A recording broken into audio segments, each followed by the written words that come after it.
serviço a uma residência de forma contínua, isso sem fins lucrativos para o patrão, é considerado empregado doméstico. E são várias funções: babá, jardineiro, faxineira, motorista.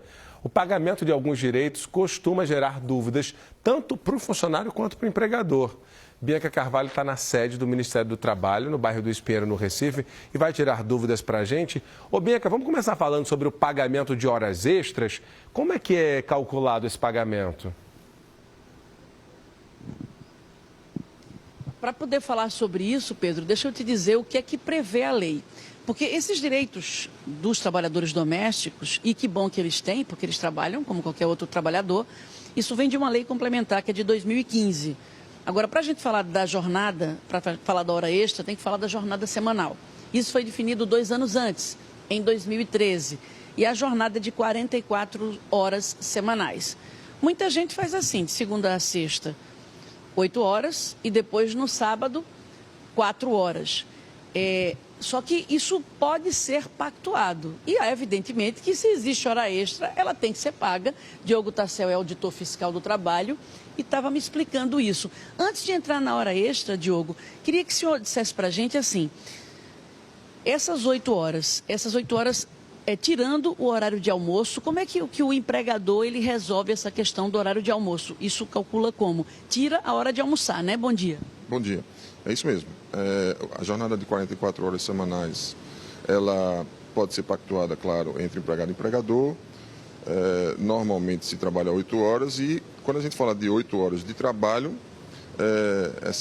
esse intervalo de almoço, né, de 1 a 2 horas, isso não está computado nessas 8 horas. Então, são 8 horas efetivas de trabalho e mais essa 1 hora ou 2, dependendo do que foi pactuado entre empregado e empregador, para a refeição. Né? E se a pessoa quiser esticar num dia para não trabalhar no sábado nem no domingo? Domingo já é dia de folga, mas para não trabalhar no sábado, em vez de fazer 8 horas e deixar as 4 para o sábado, se a pessoa vai fazendo mais para folgar no sábado, isso pode? Isso pode, perfeito.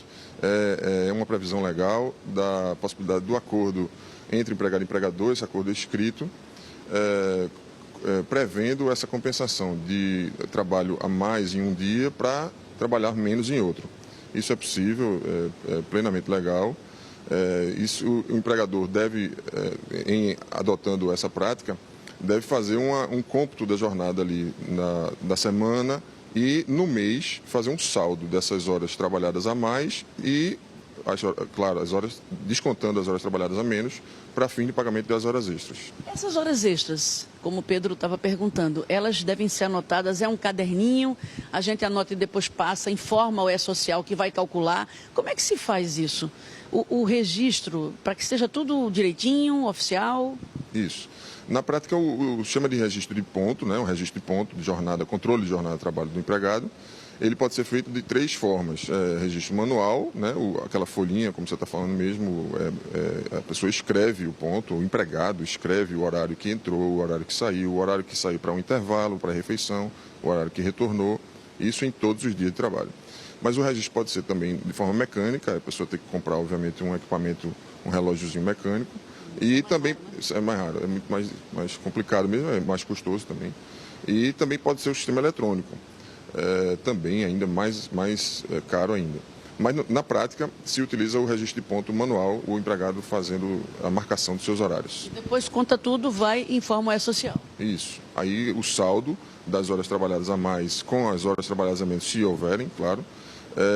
Aí você vai lá no E-Social e coloca as horas, sempre lembrando de acrescentar o valor das horas, né? Porque você sabe que o valor de 1 hora é o salário mensal dividido por 220. Para você encontrar o valor de 1 hora. E aí acrescenta a essa hora, no mínimo, 50%. Por isso se chama hora extra, é uma hora acrescentada de, no mínimo, 50%. E também tem que pagar o descanso semanal remunerado, que é uma repercussão daquelas horas trabalhadas a mais. Sem dúvida, é um direito. Agora, em relação muita gente pergunta para a gente assim, em relação ao atestado. Se o funcionário ele falta determinado dia, ele tem que apresentar um atestado? Isso.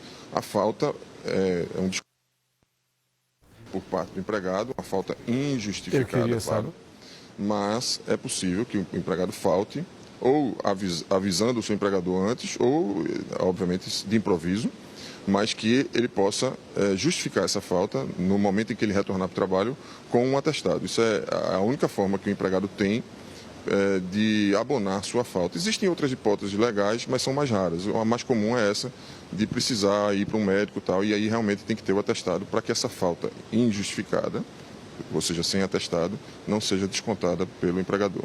Tá certo. Diogo Tassel, muito obrigada pelas informações. Na prática, geralmente, isso às vezes nem entrega, né? A pessoa informa que precisa ir ao médico, existe uma relação de confiança, né? E aí não precisa entregar nada. Lembrando, gente, a gente falou sobre isso, todo empregado doméstico, ele tem direito a ter carteira assinada. E agora com registro não é social, né? Porque está tudo digital. Ele tem direito aos direitos previdenciários, ele recebe FGTS, tem jornada semanal, tem hora extra, todo o direito que um trabalhador, que qualquer trabalhador tem, porque o trabalhador doméstico é um trabalhador. Pedro. Tá certo, Bianca. A gente vai agora para o intervalo. A seguir você vai ver que a Secretaria